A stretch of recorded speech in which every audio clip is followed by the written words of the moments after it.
Train journey সবসময় অনেক আনন্দদায়ক এবং সবসময় অনেক বিনোদনদায়ক।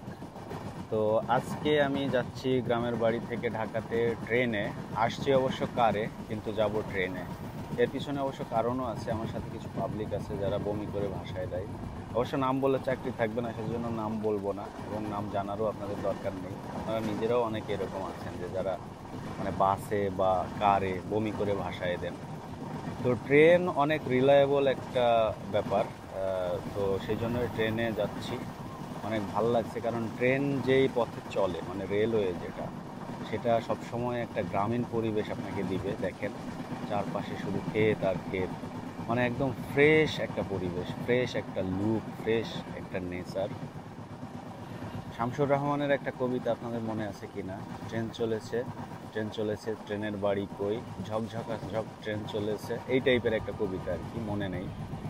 তো আসলেই ঝকঝক শব্দ করে ট্রেন আসলে চলে একদম আঁকা বাঁকা পথে সুন্দর করে। তবে সবচেয়ে ভালো লাগে যখন এটা একটা ভাইব্রেশনটা, জার্কিংটা হয়, এটা কিন্তু অনেক এনজয়েবল। তো পোড়াদহ থেকে ট্রেনে উঠেছি, নামবো একদম কমলাপুর, তারপরে ওখান থেকে চলে যাব উত্তরা। দেখেন এই যে পদ্মা সেতু, একটা একটা করে স্টেশন সব ক্রস করে চলে আসলাম। ফরিদপুর পার হয়ে চলে আসলাম পদ্মা সেতুর উপরে। পদ্মা সেতু বাংলাদেশের সবচেয়ে বড় সড়ক সেতু, আমরা সবাই জানি। তো এই যে চর পড়ে গেছে সব, পদ্মার আগের মতো নেই, সেই চিরযৌবনা পদ্মা আর নেই এখন। এখানে চর পড়েছে এবং মনে হচ্ছে ছোট ছোট নদী বিভিন্নভাবে ডিভাইডেড হয়ে এঁকে বেঁকে চলে গেছে। পদ্মার আসল সৌন্দর্যই আসলে নাই। তারপরেও এত বড় সেতুর উপর দিয়ে যাচ্ছি, এটা ব্যাপারটা অনেক থ্রিলিংস দিচ্ছে, অ্যাডভেঞ্চার দিচ্ছে। ইচ্ছে করছে এখানে নেমে যাই, নেমে এখানে ওই যে নৌকাগুলো যে আশেপাশে, নৌকায় করে ঘুরে বেড়াই।